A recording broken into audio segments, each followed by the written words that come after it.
Bonjour, donc aujourd'hui on va faire le dernier paragraphe du chapitre probabilité, donc qui s'intitule dénombrement. Dénombrement, ça veut dire dénombrer, compter. Donc on a souvent besoin en calcul de probabilité de dénombrer des issues favorables ou des issues de l'univers, et donc il existe différentes méthodes pour dénombrer. Alors on va voir trois méthodes. La première, ça consiste juste à être en mesure de compter sans utiliser d'outils particuliers. Donc on va voir un premier exemple. Donc on a l'expérience aléatoire, on tire une carte dans un jeu de 32 cartes et on considère E l'événement, on tire un As. Pour déterminer la probabilité de l'événement E, il va falloir que l'on compte, puisqu'on est dans une situation d'équi-probabilité, que l'on compte le nombre d'issues contenues dans l'univers et le nombre d'issues qui correspondent à notre événement, qui sont comprises dans notre événement. Donc, dans cette expérience, il y a 32 issues possibles dans l'univers, car il y a 32 cartes. L'événement E, lui, c'est l'événement on tire un As. Donc, combien contient-il d'issues? Il contient 4 issues, puisqu'on a 4 As dans le jeu. Donc là, on a juste eu à compter, même si on n'a pas réellement compté puisqu'on savait dans notre tête le nombre de cartes constituant le jeu. Donc l'événement E contient 4 issues puisque on a 4 As dans le jeu. Donc du coup, la probabilité de l'événement E, d'après la formule qu'on a vue précédemment dans la leçon, c'est nombre d'issues contenues dans E, donc 4, sur nombre d'issues contenues dans l'univers, donc 32, ce qui fait, en simplifiant par 4, 1/8. Donc voilà, ici, même sans le savoir, vous avez dénombré des issues sans utiliser aucun outil particulier. On va voir dans les deux paragraphes suivants que parfois il est pratique d'utiliser des méthodes. Donc on va commencer par le tableau à double entrée. Donc cette technique du tableau à double entrée, elle va être très utilisée quand on va étudier un groupe, une population, selon deux critères. Donc c'est le cas dans cet exercice. On étudie la population française, qui compte donc 67,2 millions d'habitants. Et on s'intéresse, il manque le on s'intéresse à son groupe sanguin. Donc on a choisi une personne au hasard. Donc son groupe sanguin, soit O, soit A, soit B, soit AB. Et deuxième critère, le résus associé, positif ou négatif. Donc on a effectivement la répartition de la population française selon ces deux critères. Groupe sanguin, résus. Donc ici vous avez un tableau d'effectifs qui donne la répartition de la population française selon les deux critères, groupe sanguin, résus. Donc toutes les valeurs sont données en millions. Alors, on me demande la probabilité P1 que la personne choisie soit de groupe A+. Ce de groupe A est de résus positif. Donc ici, je vais noter P1 comme c'est indiqué ma probabilité. Donc c'est la probabilité que la personne soit de groupe A et résus positif. Alors le et, c'est en intersection. Donc là, on est en train de chercher la probabilité de l'événement groupe A inter résus plus. Ici, on n'a pas de grand calcul à faire qui utiliserait la formule P de A inter B égale P de A plus P de B moins P de A union B.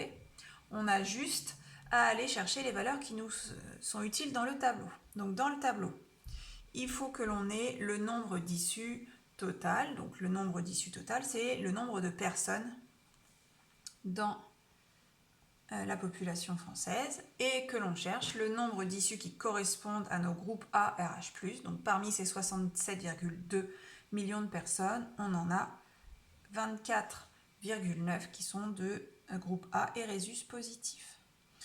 Ce calcul de probabilité, c'est comme une calcul de fréquence, effectif divisé par effectif total.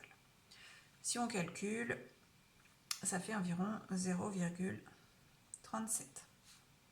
Donc la probabilité d'avoir une personne de groupe A+, si on choisit au hasard une personne dans la population française, elle est d'environ 37%.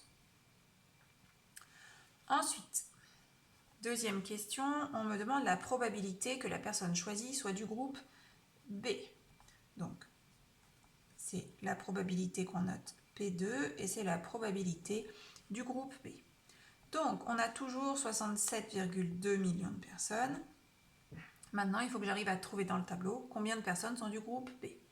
Donc, si je regarde, on fait attention, groupe B, on a 3 chiffres, 6, 0,7 et 6,7. Donc 6, c'est ceux qui sont du groupe B en étant RH+, mais on n'a pas que eux qui sont du groupe B, on a aussi ceux-là qui sont B, RH-.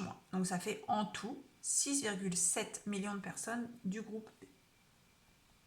Et donc on trouve environ 0,1, soit 10%. Donc 10% de la population française est de groupe B, incluant le résus positif et le résus négatif. On va maintenant passer à la toute dernière méthode que l'on étudie, la construction d'un arbre des possibles, arbre de probabilité. Donc ce sera une méthode assez pratique aussi, lorsque, au contraire de celle-ci, ça va être une expérience composée de plusieurs épreuves les unes à la suite des autres. On parle d'épreuves successives. Voilà ce troisième paragraphe, donc on l'appelle arbre des possibles. La plupart du temps, les arbres sont juste appelés arbres. On nommait le des possibles. Donc comme je vous le disais, ça permet de représenter et du coup de dénombrer les issues d'une expérience aléatoire, surtout lorsqu'elle est constituée de plusieurs épreuves successives. Donc ça veut dire par exemple, on lance un dé plusieurs fois de suite et on s'intéresse à tous les résultats obtenus. Alors dans l'exemple que je vous propose, donc on lance une pièce équilibrée, donc ça veut dire qu'elle n'est pas truquée, que chaque face a la même probabilité que les autres de se produire, et ensuite on va lancer un dé cubique non truqué. Donc là on a deux épreuves qui sont différentes, on peut avoir dans certains cas des épreuves qui seront identiques. Donc on va dessiner un arbre des possibles pour représenter toutes ces épreuves et leurs issues. Donc on va commencer par la première épreuve qui va correspondre au premier étage de mon arbre. Donc la première épreuve, c'est lancer une pièce équilibrée. Donc on va faire des branches et on va faire autant de branches qu'on a d'issues possibles. Donc quand je lance une pièce équilibrée, j'ai deux issues possibles. Donc je vais représenter ça de cette manière. Donc deux branches parce que deux issues. Donc ça, ce sera pour ma première épreuve. À la fin de chaque branche, je mets l'issue qui correspond. Donc pile ou face. Donc cette partie-là, ça représente ma première épreuve. Alors vous verrez un peu plus tard que quand on a des issues qui n'ont pas la même probabilité, on vient rajouter sur les branches les probabilités. Ici, c'est inutile puisque notre pièce est bien équilibrée. Ça veut dire qu'on a autant de chances d'avoir pile que d'avoir face. Ensuite, on va maintenant représenter au bout de chaque branche un nouvel étage de l'arbre qui va indiquer les issues de la deuxième épreuve. La deuxième épreuve, c'est lancer un dé cubique. Donc, quand on lance un dé cubique, on a 6 issues possibles. Donc là, il va falloir que je fasse 6 branches au nouvel étage de mon arbre.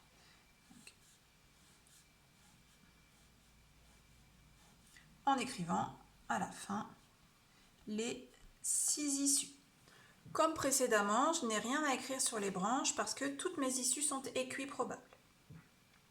Alors, sauf qu'il faut que je fasse la même chose à la fin de mon autre première branche, puisque que j'obtienne pile ou face, les issues derrière seront les mêmes.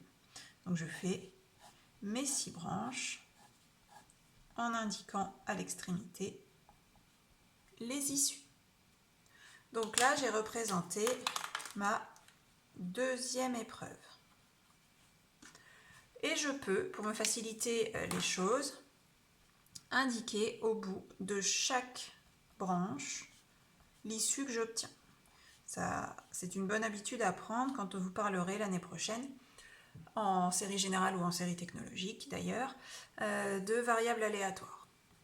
Alors, je vais écrire ici, mon issue totale, c'est pile, puis 1, pile, puis 2, pile 3, pile 4, pile 5, pile 6, et on fait la même chose avec face, face 1, etc. Donc voilà mon arbre complet. Ici, on peut rajouter que ce sont les issues de l'expérience.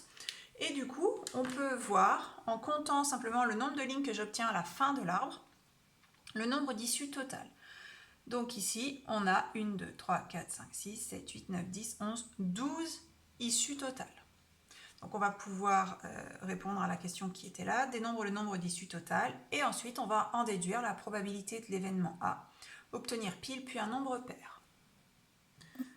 Donc la première question qui m'était posée, c'est combien il y a d'issues. Donc on remarque qu'il y a 12 issues possibles, et comme notre arbre n'indiquait pas de probabilité sur les branches, on dit que c'est un arbre qui n'est pas pondéré.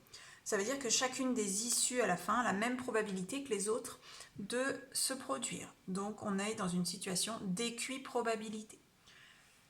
Deuxième question, il faut calculer la probabilité de l'événement A. L'événement A était décrit au-dessus, obtenir pile, puis un nombre pair. Donc il me suffit d'aller regarder dans les issues que j'ai écrites lesquelles correspondent à mon événement A, lesquelles sont inclus dans mon événement A. Donc pile, puis nombre pair, j'ai celui-ci, celui-ci et celui-ci. Les autres commencent par face, donc ils ne conviennent pas.